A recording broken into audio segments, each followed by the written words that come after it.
Hello again, Nana Lynn, with your next chapter in our book, The Missing Kitten. And I'll bet that's the one they're calling Ginger right there on the front. What do you think? All right, well, this is chapter 3, A Scary First Day. So let's see what happens in this chapter.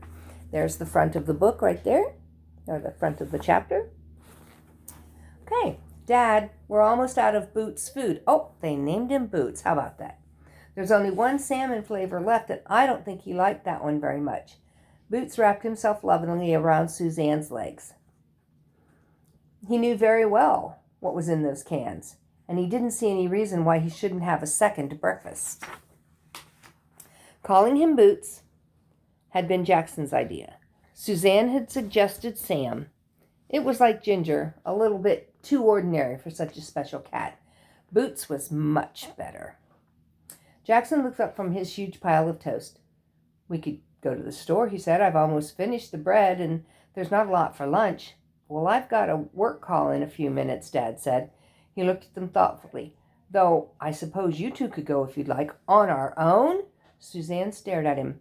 Well, why not? You were going to try it when school started next week, weren't you? Just be careful and stick together. Suzanne shut her eyes for a second at the mention of school. She was trying not to think about it. Will you take care of Boots while we're out? She said seriously. Suzanne, you'll only be gone half an hour, Dad said. But he's not used to me being here.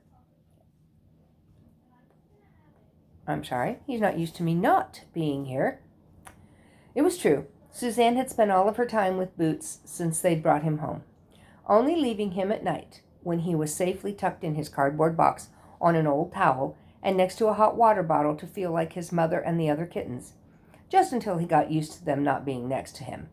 I think it would be good for him to see you go out, her dad said gently. I know you don't want to think about school, but you do go on Monday. Boots has had a whole week of you around all the time. He needs to learn to be without you.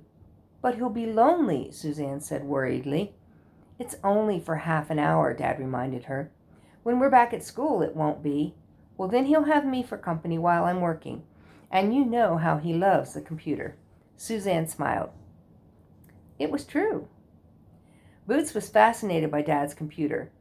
He seemed to love the way the keys went up and down. He would sit watching Dad type forever, just occasionally putting out a paw to try and join in. Then he would look annoyed when Dad told him no. Secretly, Suzanne was planning to let him try one day when she was using the laptop that she shared with Jackson. She wanted to see what Boots would write. She knew it would probably be a string of random letters, but she was hoping for a secret message. Come on, then. Jackson stuffed the last of the toast in his mouth. Can we get some chips when we're at the store, Dad? Sure, here.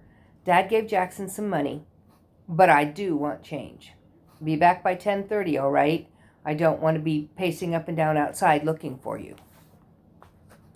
Are you really worried about school? Jackson asked Suzanne as they wandered down the sidewalk in the direction of the town. A little. What if nobody talks to me? Well, why wouldn't they? Jackson asked, shrugging. Suzanne shook her head. He was trying to be nice, but he just didn't get it. You had lots of friends at your old school, said Jackson. Why do you think you won't make friends here? Well, it's such a little school, Suzanne tried to explain. Only one class in each grade and not that many kids in each class either. They'll all know each other so well, like I know Lucy and Ella. She wished she were as confident as Jackson. He'd already managed to go out for a walk and found a couple of boys playing football. He joined in, and then he'd gone back to their house. Suzanne wasn't sure how he did it. Jackson rolled his eyes. Come on, we're almost there. They went into the store, and Jackson went to look at football magazines while Suzanne found the cat food. Then she realized that there were a couple of other girls standing behind her. Who's she? One of them whispered. Don't you remember? It's that new girl, the one that came to school for a morning. Oh, what's her name? Something weird, Amber or something.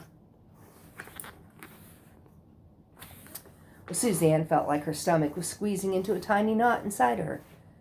She was the one they were talking about, the girl with the weird name. She wanted to scream, Suzanne, but she didn't. She grabbed a couple of cans of cat food and scooted over to where Jackson was. School was going to be a disaster. It was so obvious. Suzanne lay in bed, watching her clock creep closer to 7. She'd been awake for a while, worrying about their first day at school, and now she just wished it would hurry up and be time. A throaty purr distracted her, and a soft paw patted her chin. Boots liked her to be paying attention to him, not the clock. "Well, I'm glad I went downstairs and got you before breakfast," Suzanne said, tickling him behind the ears. "I know I look miserable, but you're making me feel a lot better." Boots closed his eyes happily and purred even louder.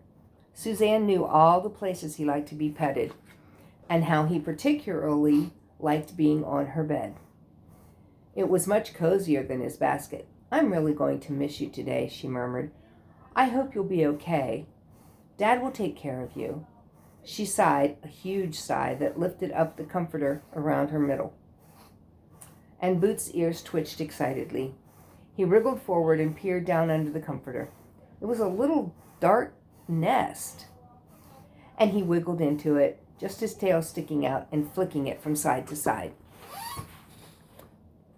There he goes. "What are you doing?" Suzanne giggled. "Silly cat." "Oh, Boots, you're tickling my leg."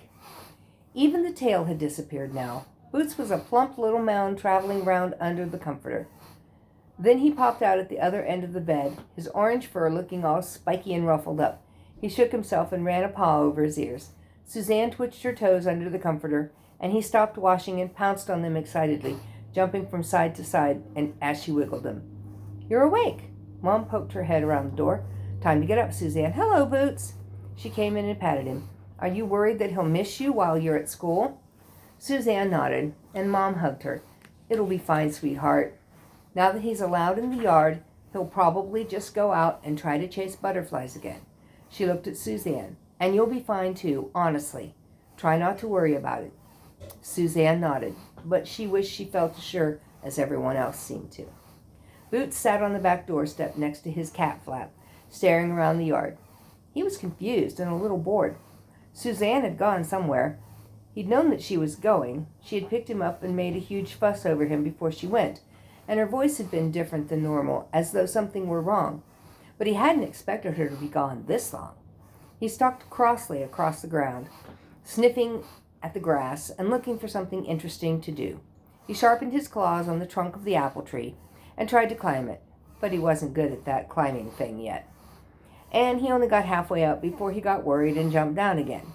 Then he had to sit and wash himself for a while, pretending that he'd never meant to climb it in the first place. Where was she? Jackson was gone, too. He preferred to play with Suzanne, but Jackson was very good at inventing games with sticks and pieces of string to chase. Why had they gone away and left him? And when were they coming back? Oh my. And there he is, climbing up the tree. And, oh, come on, where's the page? And our last picture for this chapter .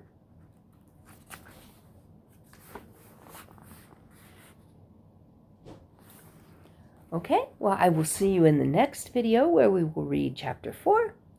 And you guys have a great time. If you want to continue on, it's there. We're almost halfway through the book. That's amazing. I'm enjoying my time with you. I don't know if you're enjoying your time with me, but leave some comments or whatever you'd like to do. Try to be nice. I'll be nice to you. All right, we'll talk to you later. Bye.